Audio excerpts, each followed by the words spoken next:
میں پہلے بدھسٹ تھی مگر اب میں مسلمان ہوں۔ بدھسٹ لوگ بیک وقت کئی خداؤں پر یقین رکھتے ہیں۔ وہ اپنے کھانے کا نمونہ دیتے ہیں جو انہوں نے اپنے خدا کے لیے تیار کیا تھا۔ ٹیلی ویژن پر وہ مسلمانوں کو ایسا دکھاتے ہیں دہشت گرد یا شدید لوگوں کے طور پر۔ اسلام کا مطلب امن، پاکیزگی، محبت کے ساتھ رہنا ہے۔ میری خواہش ہے کہ سب یہ بات جان لیں، اسلام کو کھولیں اور اس پر یقین کریں۔ اگر محمد صلی اللہ علیہ وسلم اس دروازے سے تشریف لائیں، میں ہر چیز سے پہلے آپ صلی اللہ علیہ وسلم سے معافی مانگوں گی۔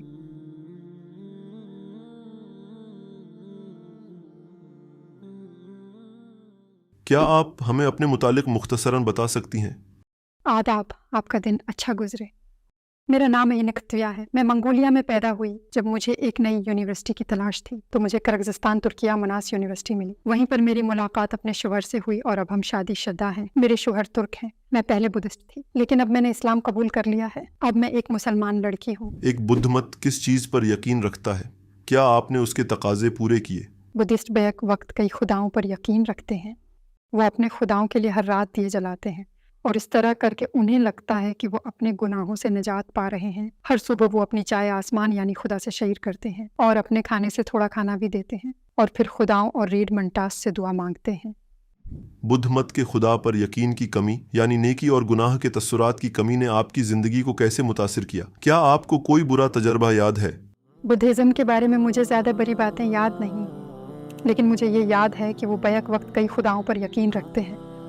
ان کا صرف ایک خدا نہیں ہوتا بلکہ کئی قسم کے خدا ہوتے ہیں، جیسا کہ آگ کا خدا، سفر کا خدا، بچوں کا خدا اور صحت کا خدا۔ وہ ان سب پر یقین رکھتے ہیں۔ وہ لوگ نیک و بد کا تصور رکھتے ہیں، لیکن آج کل ہماری نوجوان نسل نیک بننے اور نیکی کے کاموں میں دلچسپی نہیں رکھتی۔ لیکن بوڑھے لوگ جیسا کہ میرے دادا دادی وغیرہ، ان کو کوشش یہی تھی کہ کوئی گناہ نہ کریں اور ایک اچھی زندگی گزاریں۔ بدھ مت کے بارے میں ایسا کیا تھا جس نے آپ کو مطمئن نہیں کیا، جو آپ کو سمجھ نہیں آیا؟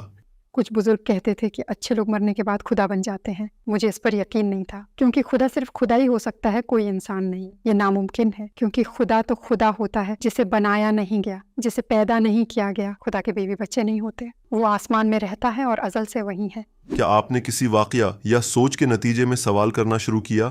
ترکیہ کی جو بات مجھے بہت پسند ہے وہ یہ ہے کہ میں نے اپنی زندگی میں پہلی دفعہ سمندر دیکھا۔ منگولیا میں سمندر نہیں ہے، اور یہ بھی کہ یہاں ہر جگہ مسجدیں تھیں۔ میں سب کو نماز پڑھتے سن سکتی تھی۔ اس سے میرے دل کو سکون ملتا تھا۔ جب میں نے پہلی دفعہ لوگوں کو نماز پڑھتے سنا، میں حیران رہ گئی کیونکہ ایسی خوشی اور سکون میں نے پہلے کبھی محسوس نہیں کیا۔ میں نے مسلمانوں سے دوستی کی۔ میں نے ان سے اسلام کے بارے میں وہ سب کچھ پوچھا جو میں جاننا چاہتی تھی۔ پھر میں اپنی یونیورسٹی کے قریب ایک مسجد میں گئی اور پھر میں نے کہا کہ میں مسلمان ہونا چاہتی ہوں۔ امام مسجد یہ سن کر بہت حیران ہوا۔ اس نے کہا کہ میں پہلی بدھسٹ ہوں جو مسلمان بننا چاہتی ہوں۔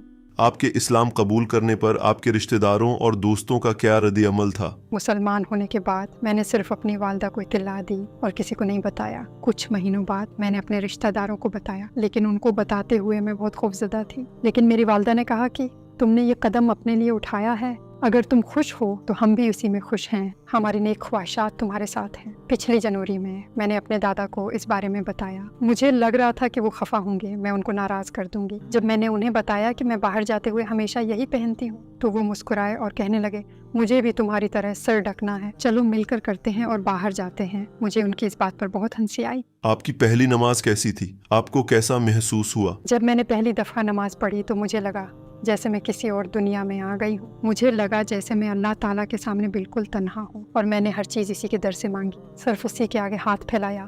مسلمان ہونے کے بعد آپ نے ایک خواب دیکھا، کیا آپ یہ ہمارے ساتھ شیئر کر سکتی ہیں؟ میرے مسلمان ہونے کے 6 دن بعد یہ خواب دیکھا۔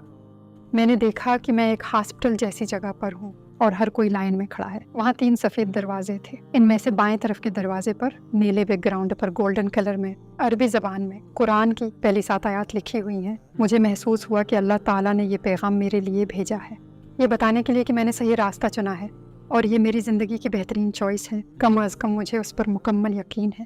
آپ کو ہمارے نبی صلی اللہ علیہ وسلم کے متعلق کس چیز نے سب سے زیادہ متاثر کیا؟ رسول اللہ صلی اللہ علیہ وسلم کے سارے اعمال جو آپ صلی اللہ علیہ وسلم نے فرمائے، اللہ تعالیٰ کے ہر حکم کی تعمیل کرنا، اپنی قوم تک اللہ تعالیٰ کا پیغام پہنچانا۔ آپ صلی اللہ علیہ وسلم نے وہ سب ہم تک پہنچایا، حتیٰ کہ کوئی آپ صلی اللہ علیہ وسلم پر ایمان نہیں لایا، تب بھی آپ صلی اللہ علیہ وسلم نے ہمت نہیں ہاری اور اپنے عقیدے پر قائم رہے۔ آہستہ آہستہ تمام چیزوں کی وضاحت فرمائی اور ہمیں بہت سی اچھی چیزوں کے بارے میں بتایا۔ مجھے یہ جان کر بہت اچھا لگا کہ آپ صلی اللہ علیہ وسلم نے ہمارے لیے کیا کچھ کیا۔ ہم شکر گزار ہیں کہ اب سب اسلام کے بارے میں جانتے ہیں۔ اگر ہمارے نبی صلی اللہ علیہ وسلم ابھی دروازے سے داخل ہوں تو آپ ان سے کیا کہنا چاہیں گی؟ اگر محمد صلی اللہ علیہ وسلم اس دروازے سے تشریف لائیں، مجھے اپنی آنکھوں پر یقین نہ آئے گا۔ آپ صلی اللہ علیہ وسلم وہ ہیں جنہوں نے ناممکن کو ممکن کر دکھایا، جو اسلام جیسا عظیم مذہب لے کر آئے۔ وہ پہلی بات جو میں آپ صلی اللہ علیہ وسلم سے کہوں گی یہی کہ میں شرمندہ ہوں۔ مجھے بہت افسوس ہے کہ آپ صلی اللہ علیہ وسلم کے عظیم مذہب تک میں بہت دیر سے پہنچی۔ کاش میں پہلے ہی پہچان لیتی، کاش میں تھوڑا پہلے قبول کر لیتی۔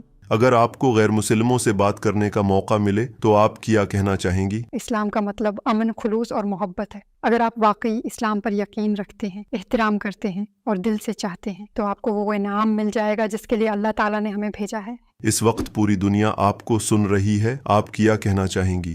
میں اسلام کی آواز بنوں گی اور یہ بتاؤں گی کہ یہی سچائی ہے، کیونکہ دوسرے مذہب میں لوگ اپنے خداؤں کے دل سے عبادت نہیں کرتے اور ان کے کہنے پر مکمل عمل نہیں کرتے۔ مثلاً وہ چوری کر رہے ہیں، جھوٹ بول رہے ہیں، شادی سے پہلے بچے پیدا کرتے ہیں اور شادی کے بعد ان بچوں کو اکیلا چھوڑ دیتے ہیں۔ جب خاندان ٹوٹتا ہے تو سب سے زیادہ نقصان بچوں کا ہوتا ہے، والدین کا نہیں۔ لیکن اسلام میں سب ایک دوسرے کا احترام کرتے ہیں، بچوں کا خیال رکھتے ہیں اور ہمارا خدا ان کی مدد کرتا ہے جو نیک زندگی گزارنے پر یقین رکھتے ہیں۔ میری خواہش ہے کہ سب لوگ جان لیں، اسلام کو سمجھیں اور اس پر ایمان لائیں، کیونکہ ایسا سوچنا کہ انسان خدا ہے، دنیا صرف گناہوں کا ڈھیر بنتی جا رہی ہے۔ اس لیے میں چاہتی ہوں کہ سب جان لیں کہ اسلام ہی ہمارے لیے بیسٹ ہے۔ میرا انٹرویو دیکھنے کے لیے آپ کی توجہ کا بہت شکریہ۔ اپنا خیال رکھیے گا۔